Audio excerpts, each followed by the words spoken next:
So for those of you joining us for the first time today, my name is Shiri Orion. I'm the executive director of the American Friends of the Parent Circle.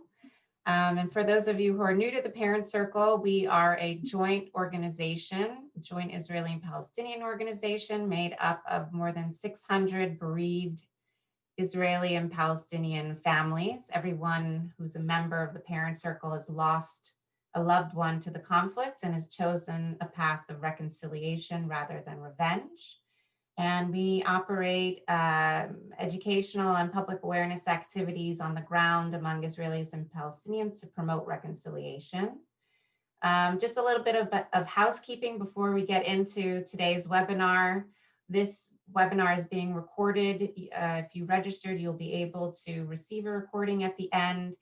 We really are interested in your questions. So if you see at the bottom, there's a Q&A icon.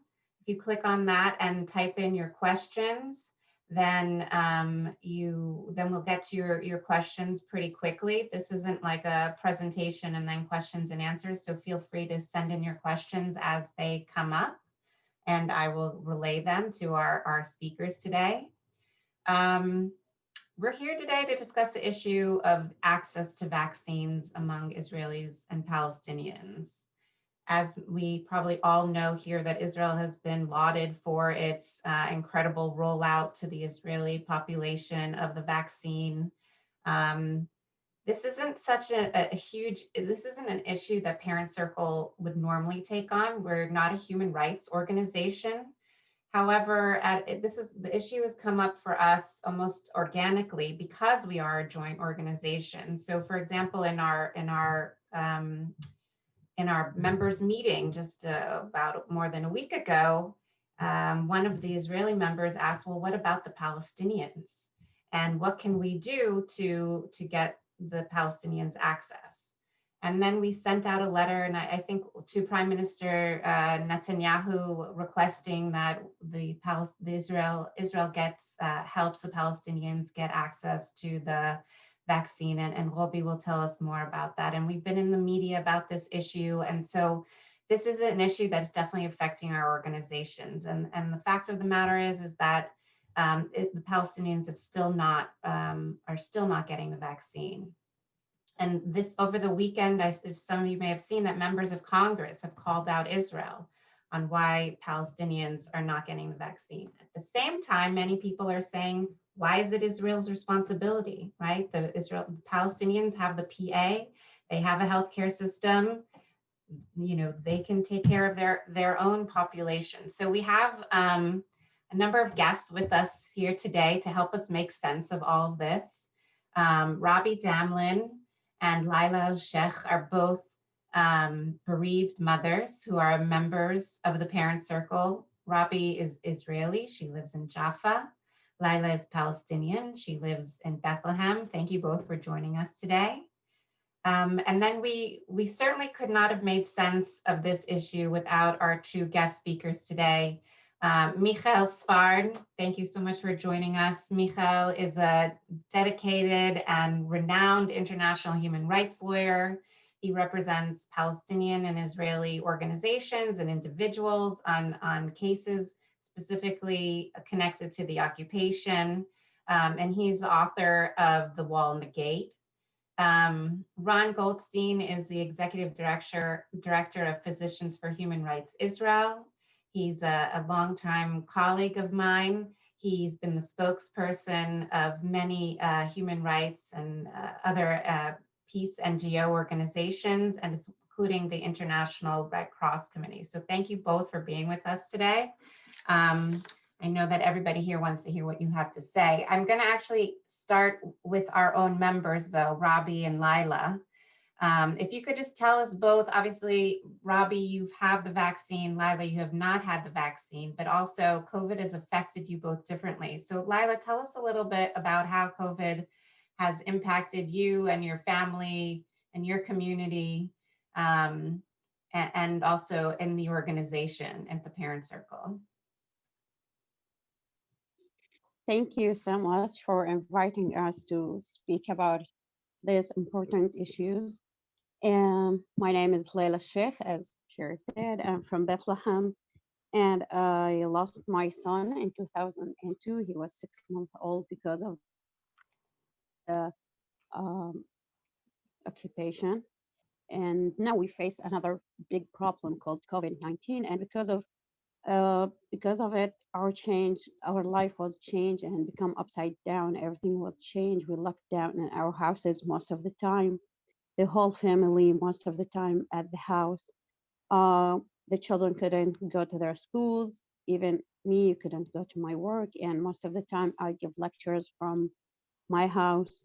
This is so hard because sometimes the electricity get down and the we have sometimes bad connection with internet. But the most important thing that COVID is not just control our life. It's even didn't let me see my father who died before 3 months in Amman, in Jordan. And because I didn't take the vaccine, they said you can't go there. And if you go there, they will let you lock down in the Dead Sea for 14 days and inside my family house for 10 days. And when I turn back, I should lock down even for 14 days in a special treatment center. And through all these days, I will never see my family in Jordan or here. So it will be so hard. So I couldn't go there to say goodbye from my father. And unfortunately, before 1 month, my mother even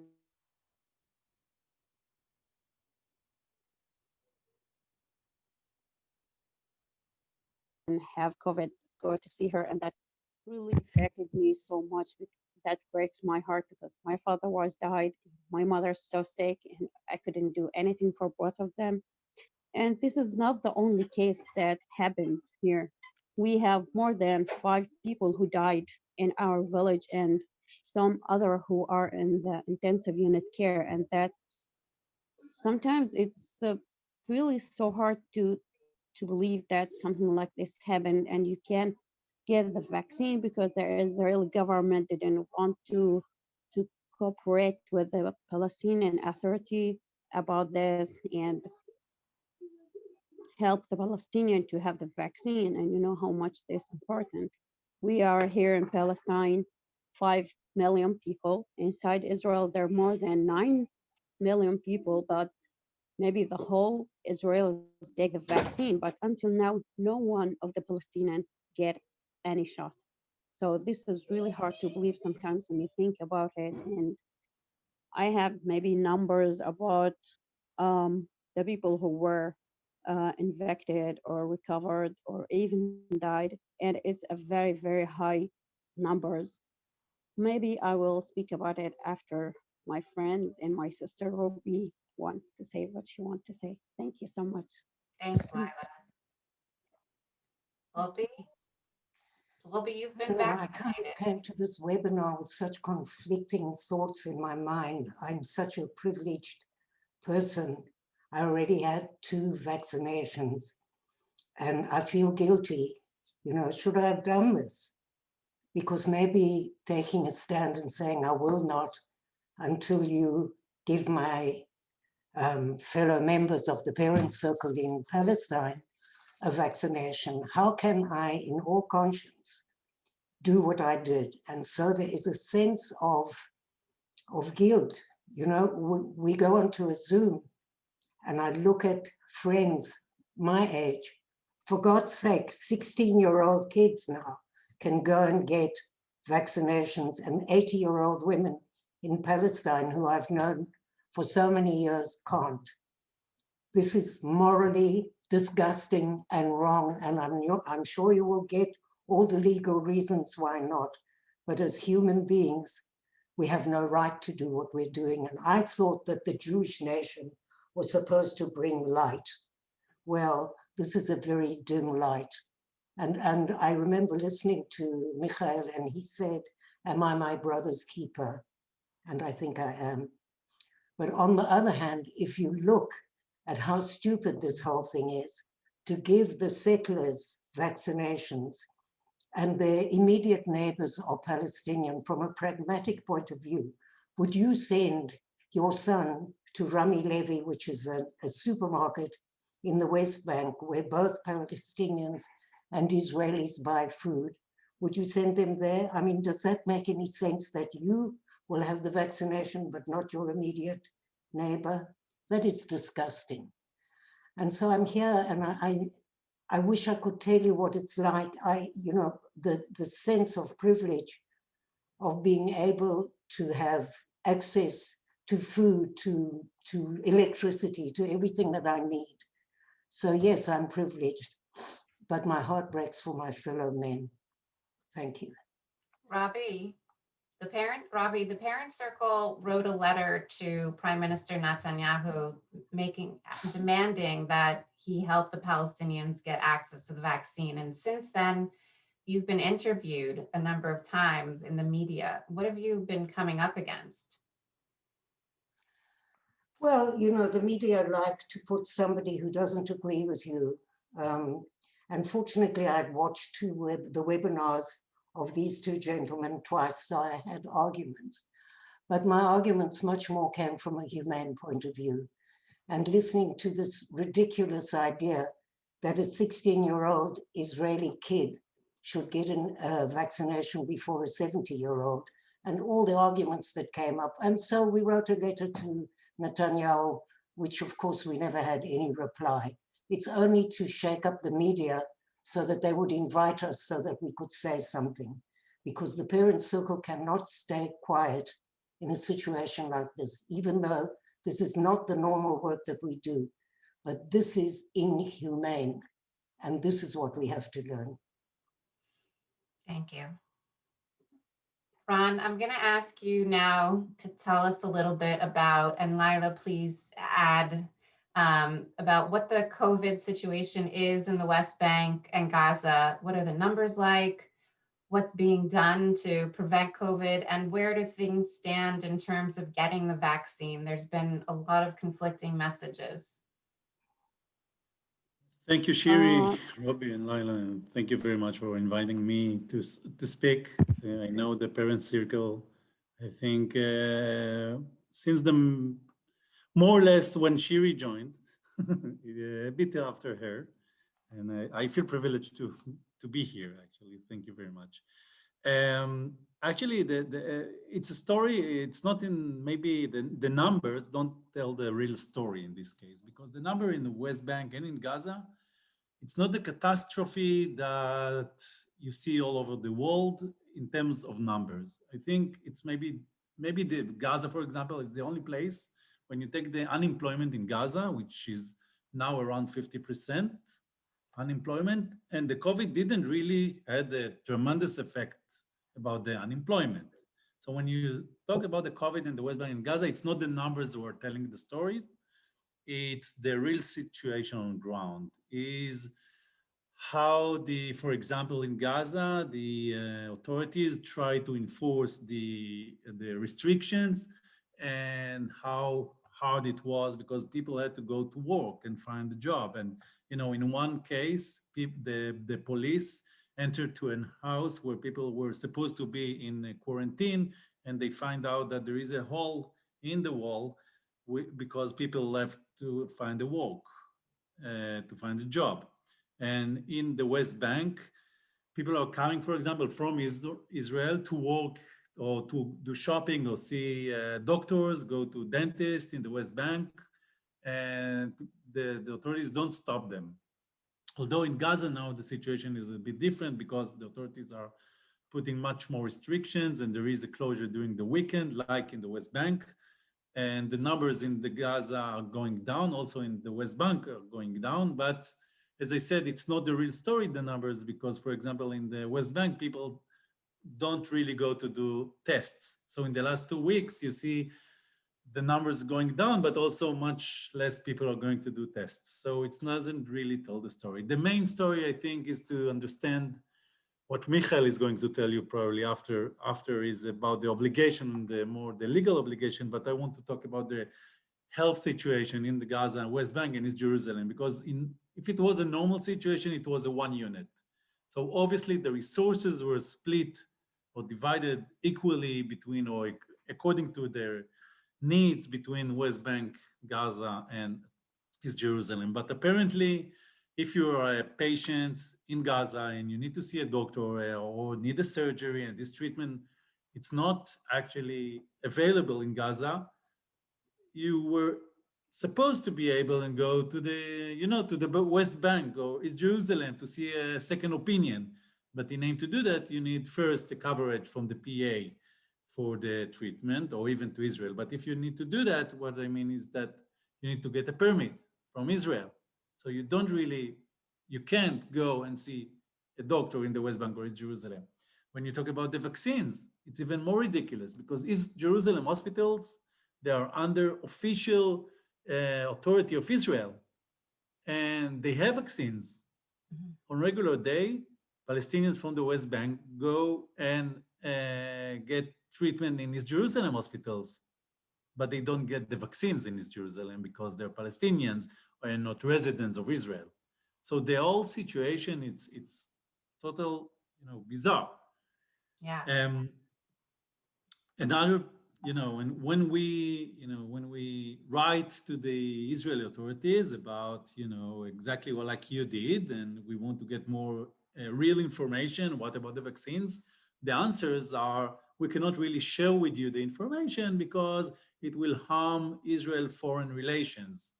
But when the other day called to someone from the Ministry of Health and I asked them, so are you going to transfer vaccinations to the Palestinians? He started to laugh and he said, you want people to kill Netanyahu. So I understand it's not foreign relations issue, it's more interior relations of Israel. The fact that Israel doesn't transfer vaccinations, because I think if it was served the political targets or political aims of Netanyahu, if he would have known that he will get more voices, more voters, he would have done it. So it's not even a question of foreign relations, it's all political questions that I think Israel refused to do it only because of internal relations, internal reasons, let's say. And maybe another, and I will end with that, the last point is that it's very hard to understand really what's going on with the vaccinations. We hear from the Palestinian side that they having already agreements with the British company, with AstraZeneca, and they will get vaccination beginning of February. We know that the WHO said that they will transfer another 200,000 vaccinations, and it should be more or less enough, I think. If you see you take the 5 million Palestinians and you know that most of the, let's say 50% of the population are young, so it should be more or less okay. But nobody knows really if it will happen, what is the logistics behind it, because we know the Pfizer, for example, it's something that needs a lot of logistics. So it's very complicated operation to have it, the minus 70 degrees. And I don't know if in the West Bank they're capable to do it in such a situation. So probably the AstraZeneca, it's a bit different in terms of logistics. So there are many question marks. There are very little answers that it's officially answers. But from our side, we will push, of course, the Israeli, as you demanded, Israel to transfer the vaccinations, not only because of the legal obligations, as Mikhail will explain, but also, as Robi said, it's public health issues. It's public health situation. And if Israel will not, Israel will never be able to go over the pandemic if the Palestinian will not go over the pandemic and win the pandemic. So obviously it's the interest of Israel as well. Right. I mean, we're so interconnected. Mikhail, help us make sense of the legal issues. Is Israel legally responsible for the health and well-being of the Palestinian population? Thank you, Shiri. Thank you all.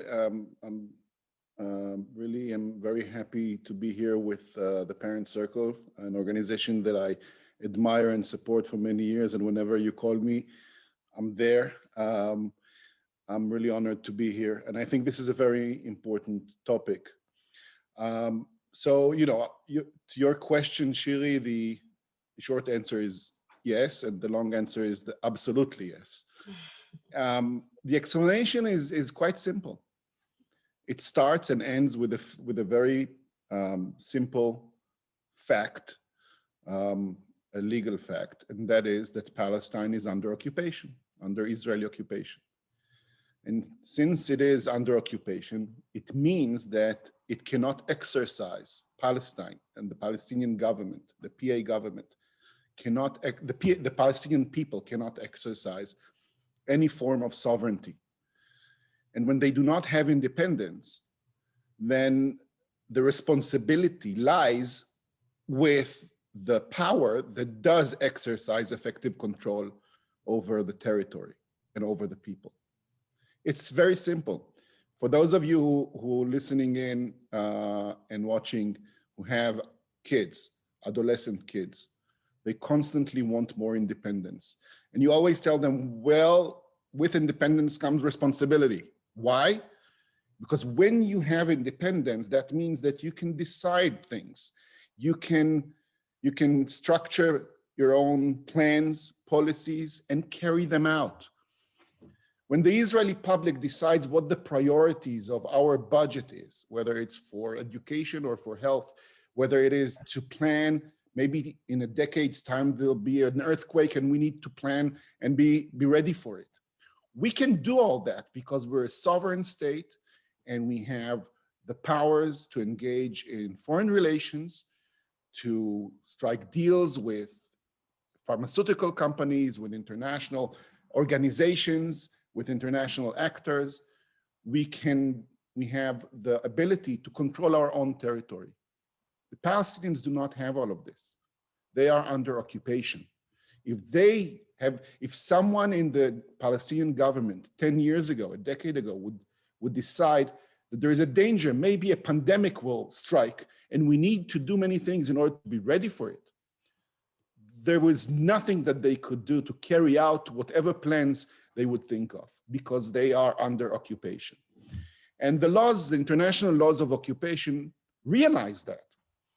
And the international laws of occupation, which are codified mainly in two international multilateral treaties, the Hague Convention of 1907 and the Geneva Convention of 1949, and they place the overall responsibility for all aspects of life of the occupied people with the occupying power, namely with Israel in our case, including health.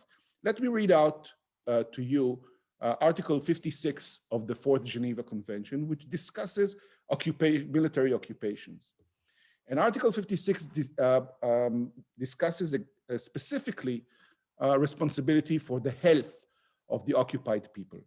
And it says the following: to the fullest extent of the means available to it, the occupying power, namely Israel in our case, has the duty of ensuring and maintaining, with cooperation of national and local authorities, we'll get to that, the medical and hospital establishment and services, with particular reference to the adoption and application of preventive measures necessary to combat the spread of contagious diseases and epidemics. I mean, there are more things here in this provision. But specifically, the Geneva Convention drafters envisage the problem of pandemics and contagious diseases. Now, it has to be said that the occupying power it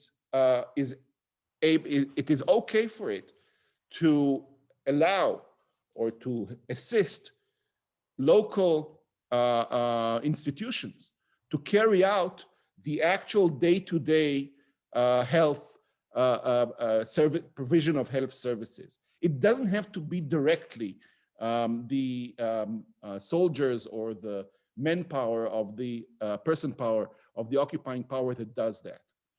But when we have the PA, which is a government that is under occupation, and it has its own health system, Israel has the overall control and thus the overall responsibility to make sure that this health system is able and actually provides the needed vaccinations and health treatment to the people who are sick.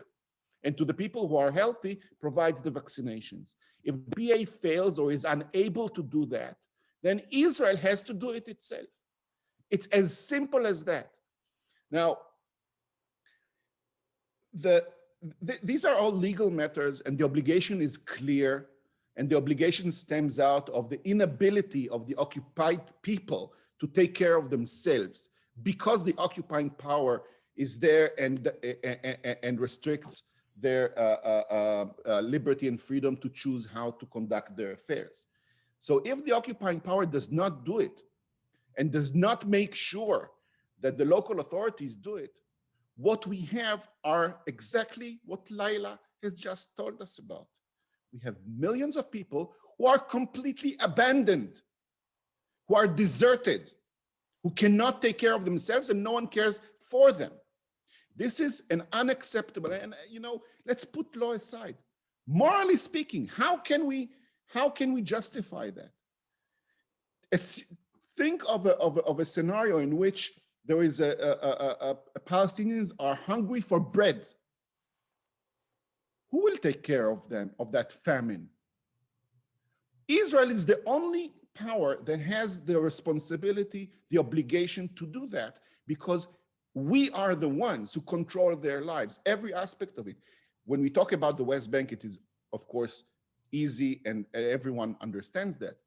But I want to say a word about Gaza that is always neglected in such discussions.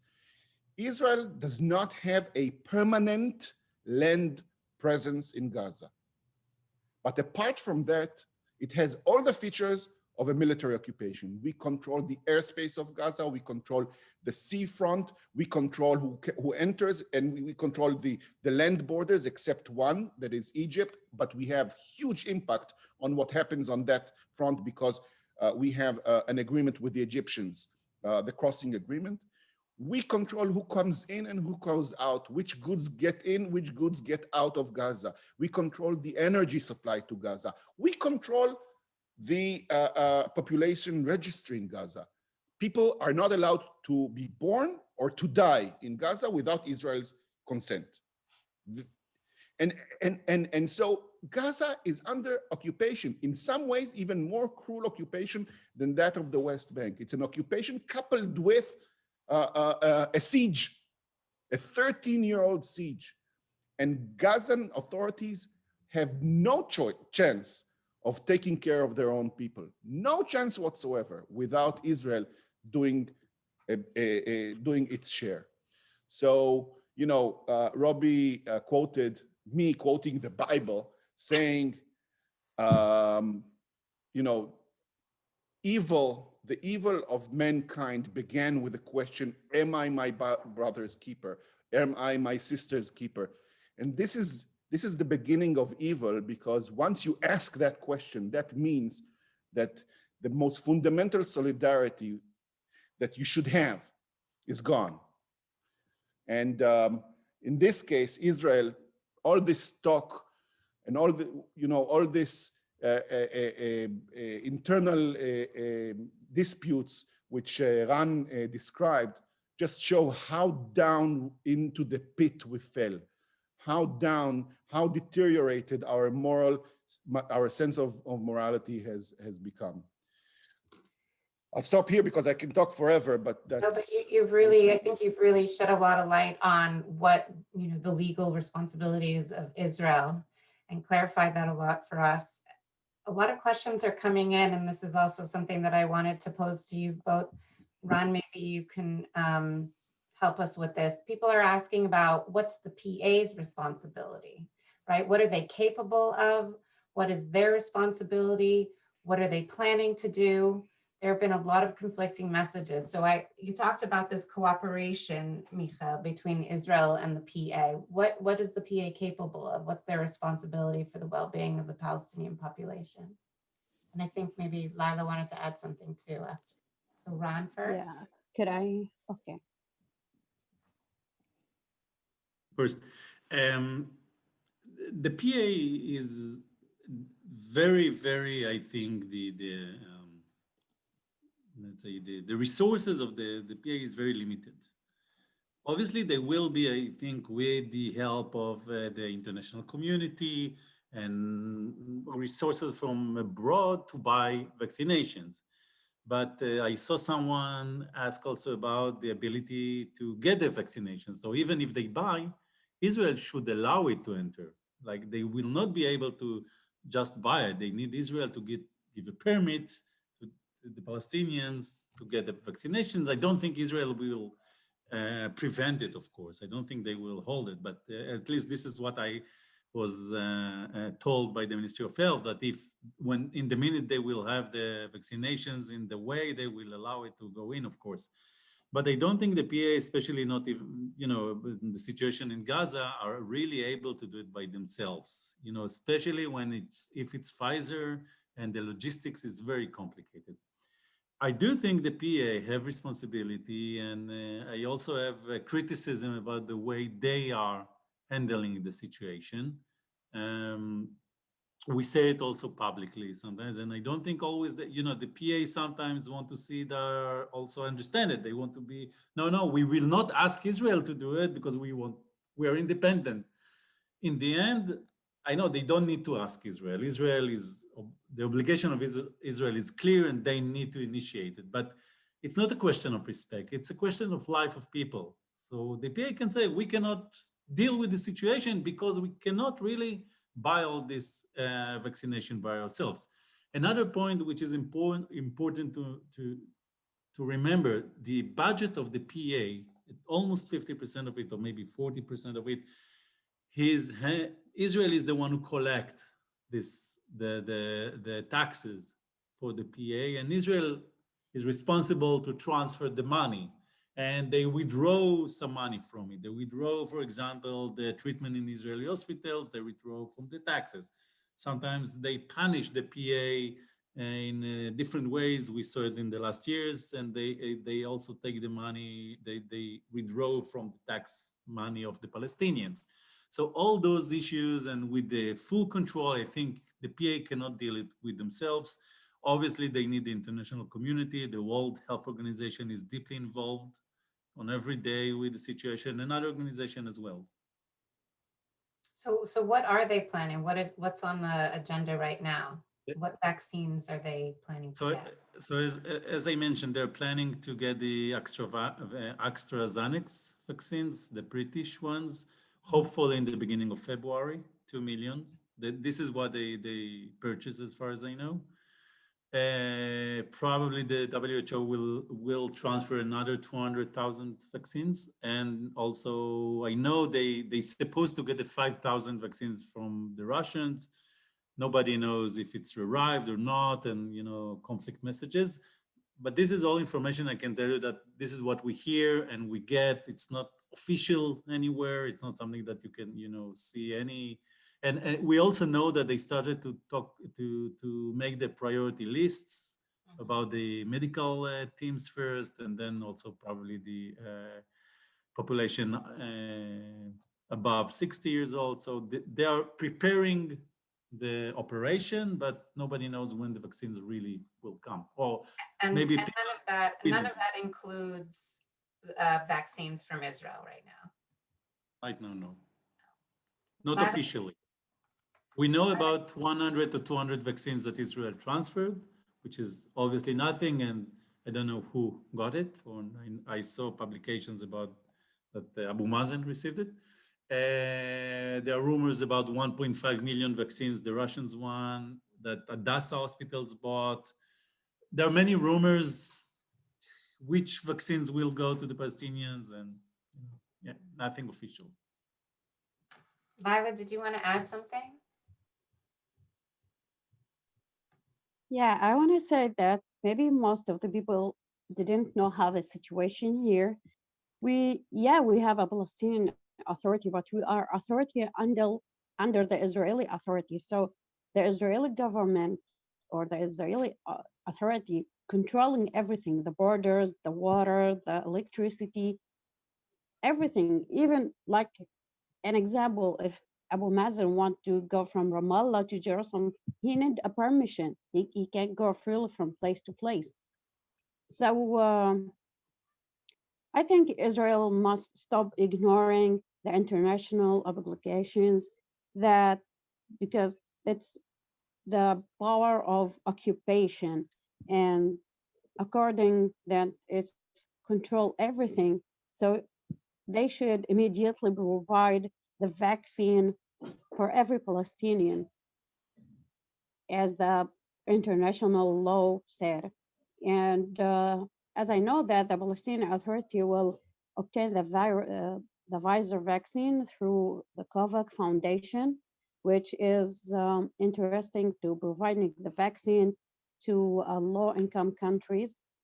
And it will be obtained as soon as it becomes available. We didn't know when exactly, but that's what they said. So the situation a little bit complicated here.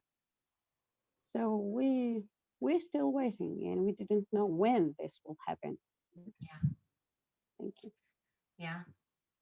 Mikhail, a lot of people when Robi was being interviewed, and also, we've heard Israeli leadership say things like, that first we must prioritize Israeli citizens, and then only then we can think about getting the vaccine to the Palestinians. How do we respond to that line of thinking? And what about the settlers? So first of all, I saw that in the Q&A, there are people who are asking about how did the Oslo Accords that transferred some authorities and powers to the PA, how did that fits into all this? And it is important to stress that the Oslo Accords did not end the occupation. They did not have any intention of ending the occupation. The Oslo Accord, the interim agreement, was supposed to be an interim agreement for 4 years, after which, or 5 years, after which in 1999, the parties were supposed to start negotiating a permanent status for the West Bank. So the assumption in the Oslo Accords are that the occupation continues and that the military government shares some of the authorities and powers with the Palestinian self-rule, retaining, of course, all the veto powers and all the overall responsibility. So even if in the Oslo Accords, there are some authorities that were transferred to the PA, including in the field of health, it does not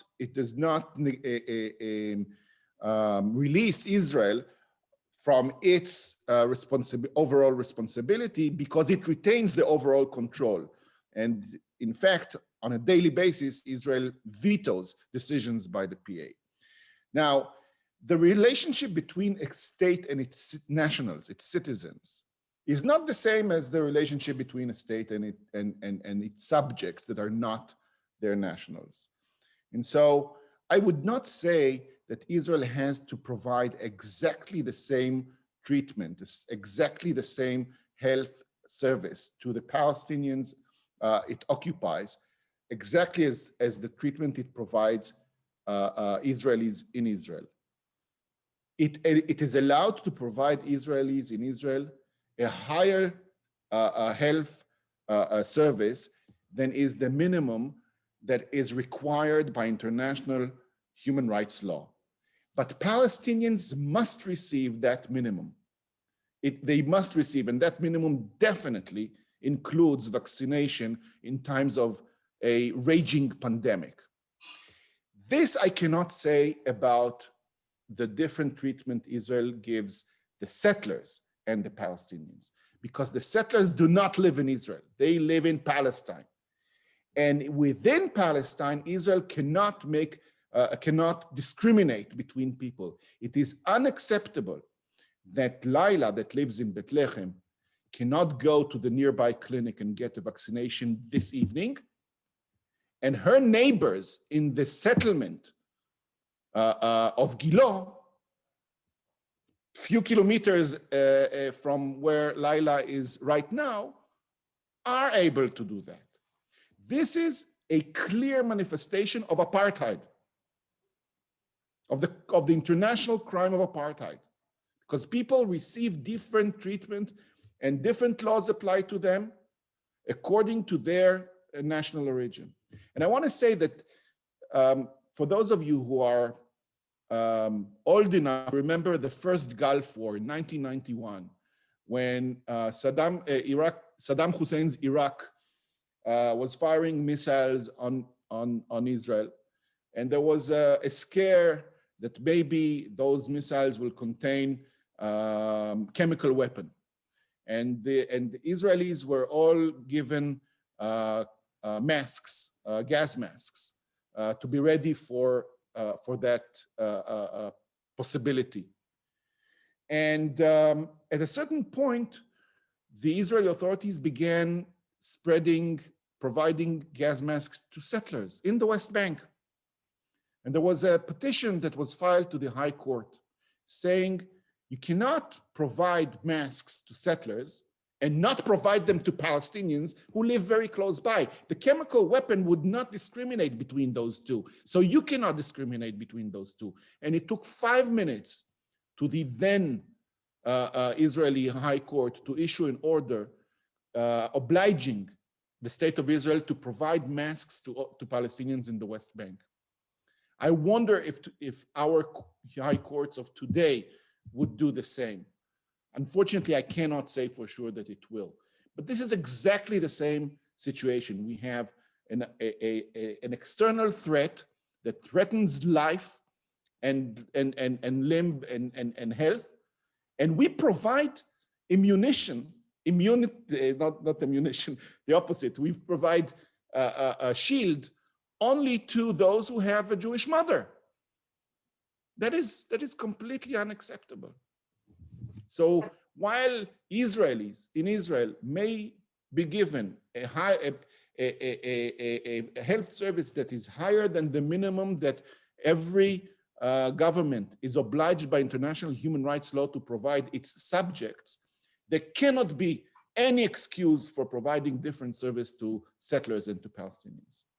On that note, Mikhail or Ron, some people have been asking if there have been any petitions to the High Court, or if there's plans to petition the High Court. Yes, there are plans. We're not surely know exactly when it will happen, and there are many, as I said, there are more things we don't know, and many arguments why to do it and why not to do it. But we are preparing now the path, let's say, to go there. We're in dialogue with all the other organizations to do it together. So obviously, if the parents, I don't know if you're usually join this kind of petition or not, but if we will do it, obviously you're more than invited.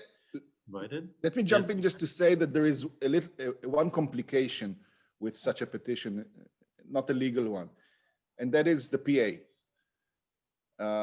The PA, as far as I understand, and Duran, correct me if I'm wrong, there's a joint interest between Israel, who doesn't want to provide vaccines, and the PA, who wants to show that it can take care of its people by itself. It doesn't need, the help of the occupier. And so the question of on behalf of whom will that petition be filed in the court of the occupier, which is again a complicated matter. These are all issues that, Ran will have to sort out.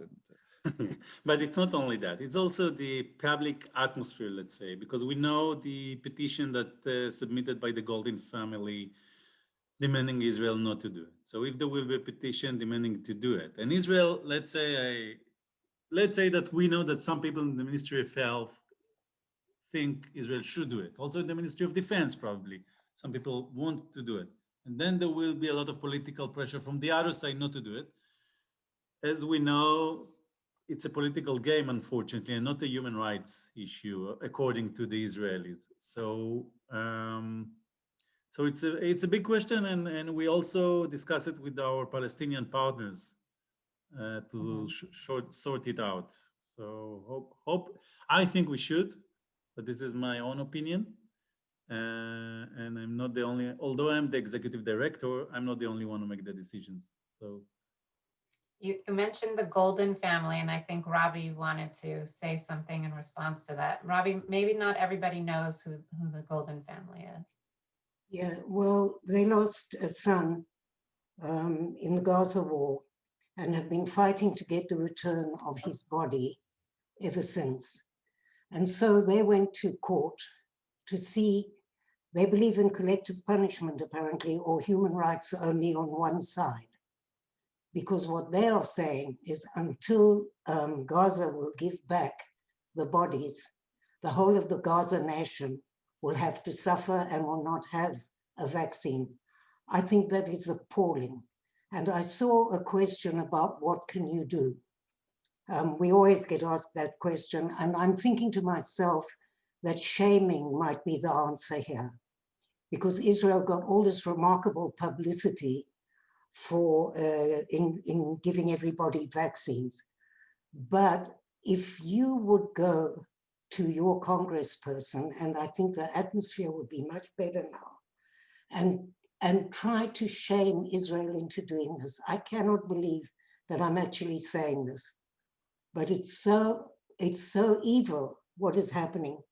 How can you not give vaccines to Gaza because they would not return one body? Israel is keeping more than 100 bodies as some kind of bargaining chip. Since when have we gone down that road that we use bodies as bargaining chips? And certainly I always say one Palestinian killed my son, but not the whole Palestinian nation. May I add something to that, Robi?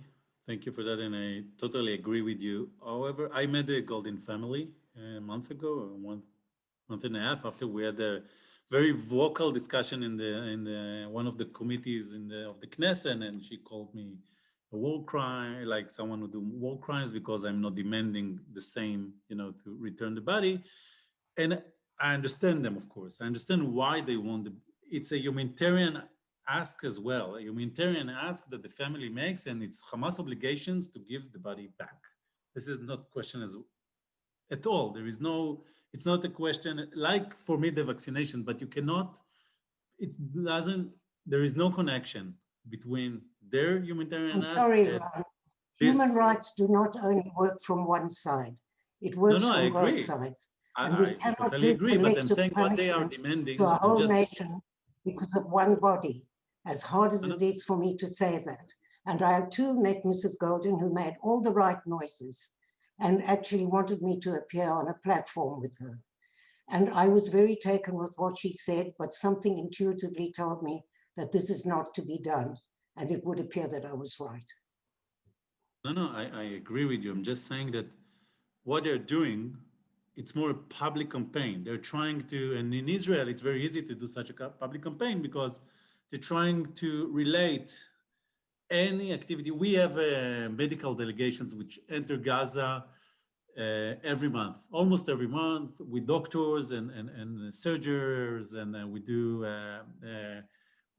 do trainings in Gaza because the medical teams in Gaza, it's not very easy for them to go out, and they demanded from us not to do it until they get the body back. And then I went to meet them and explain them that we cannot do that. For us, it's okay that we can say that Hamas must give the body back.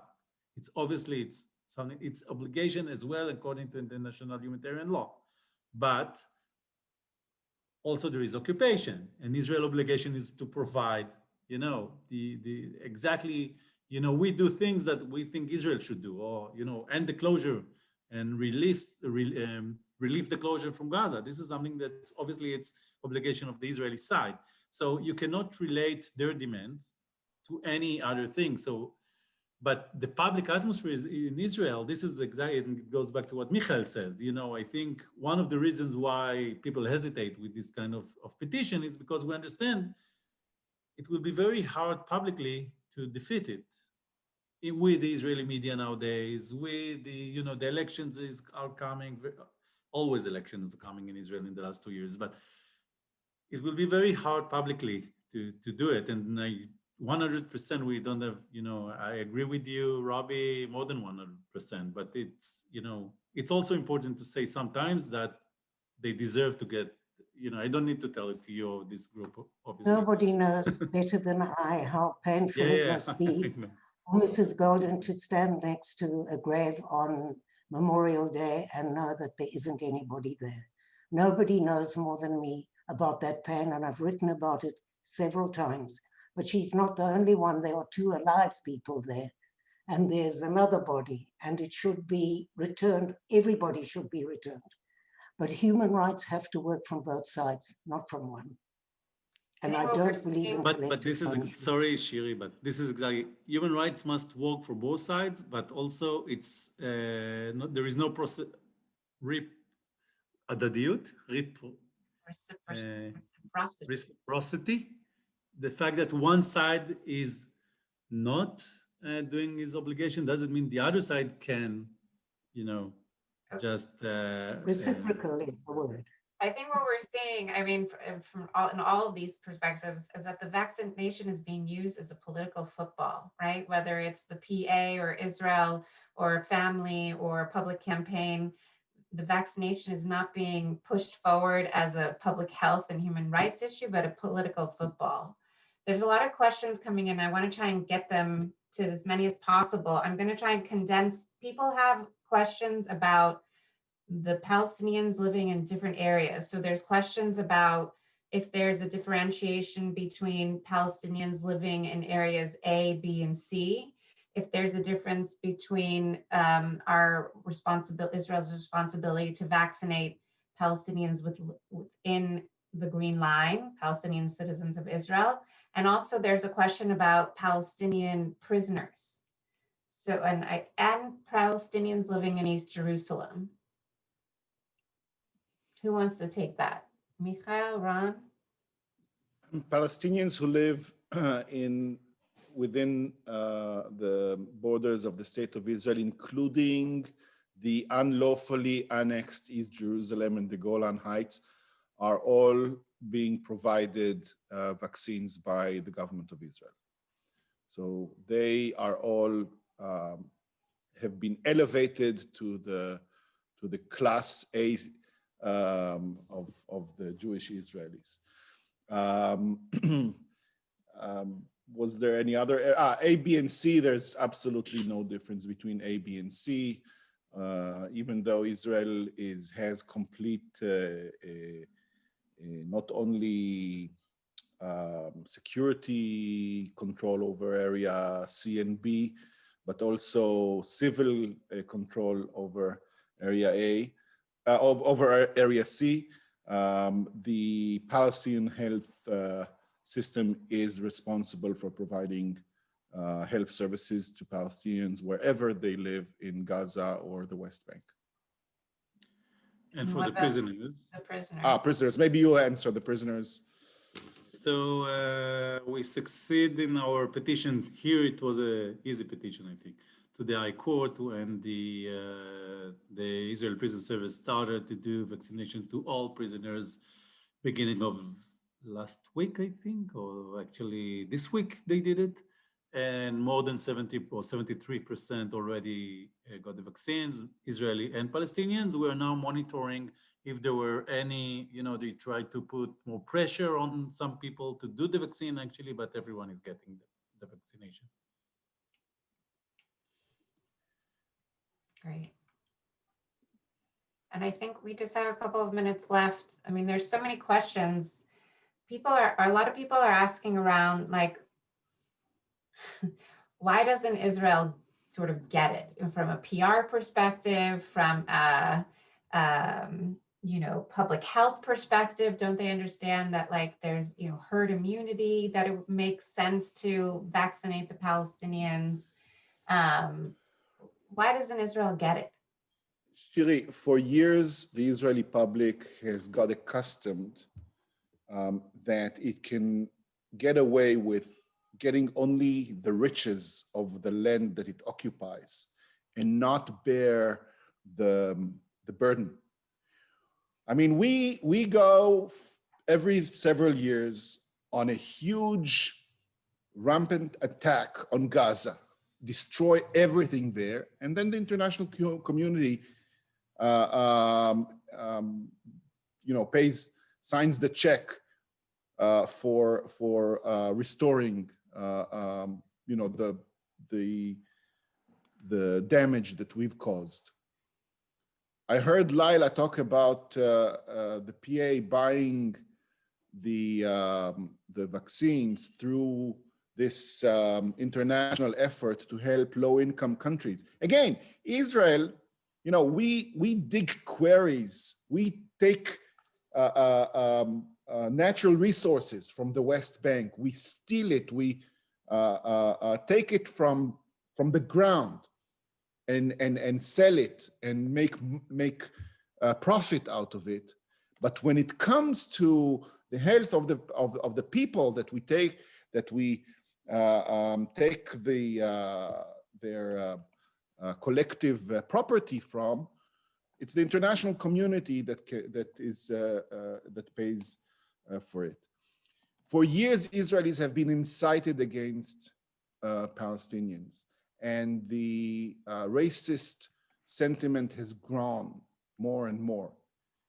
So, you know, the worst thing that I can say, I mean, the most shameful and sad thing is that most Israelis just don't care. They don't care about how it looks. They don't care about public relations. We are like many countries now, in a difficult economic situation, and we don't want to spend whatever money we have or do not have on Palestinians. That's unfortunately as simple as that. And before I end, I just want to say one more thing about what can you do, because Robi said you can talk to your congressman or congresswoman, and I completely agree. I think the most important thing is to talk about it. Talk about it. Make sure that criticism of Israel on any of its policies, but especially on this one, which is burning, and it's about human life, criticism is heard and it is legitimate, and push back every attempt to label this as being anti-Semitic or anti-Israeli. That's rubbish, as British would say. And another thing that you can do is you can support PHR, Physicians for Human Rights, and other groups that work on the ground, Palestinian organizations and international organizations, and of course, the Parent Circle, because, you know, for someone who lives here, and we're in a very dark time in our history. The beacons of light are organizations like Physicians for Human Rights, like the Parent Circle, and other organizations that I have the privilege of working with back in Palestine and Israel. Thank you, Mikhail. I fully support that. Layla, did you want to add something? Yeah, I want to add something. For the Palestinian who heard about this, they think that it's a chance for the Israeli government to punish the Palestinian, and it's a very big chance for them to do that. Like when my son was sick and we tried to take him to the hospital, and the Israeli soldiers didn't allow us to take him more than 5 hours. And that was kind of punish, because my son just 6 months old. So what does the crime have that he was done? The only crime that he was Palestinian. So when I look to this, I think it's the same. Because we are Palestinian, they punish us. They didn't want to give us the vaccine. There's no other thing you can imagine about this. It's very immoral thing, really. I think it's the only thing that the Palestinians think about. I can understand that. Yeah. Ron, Robi, do you have final words for us today before we say goodbye? This is very painful, but I think very important. And Layla, I thank goodness there are still people who care. And I'm really sorry. That's all I can say. I feel so guilty and bad about what is happening. I'm sorry.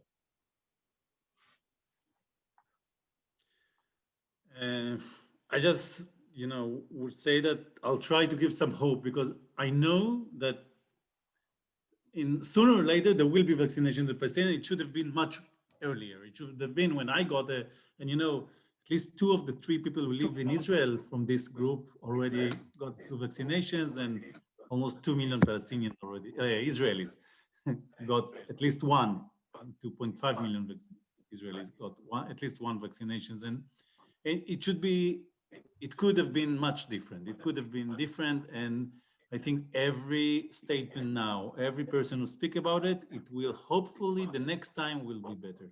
So continue to do what you do. And, as always, and Mikhail said it in the beginning, but I also admire you guys for what you do and follow very closely. And whenever you need me, I'm here. Thank you. We really appreciate all the work that Petitions for Human Rights Israel is doing, and Mikhail, the work that you're doing. The Parent Circle is happy to support work that you're doing and join in with all the organizations. I think we all have a responsibility here today. For everybody that was here, you have a responsibility to take this message further. This will be recorded. We will share it. Join us on social media. Continue to get this message out there and make sure that this story is not silenced. Thank you all for joining us today. We look forward to seeing you in our next webinar. Take care. Thank you. Thank Bye-bye. you. Thank you very much. Bye. Bye-bye. Thank you. Thanks.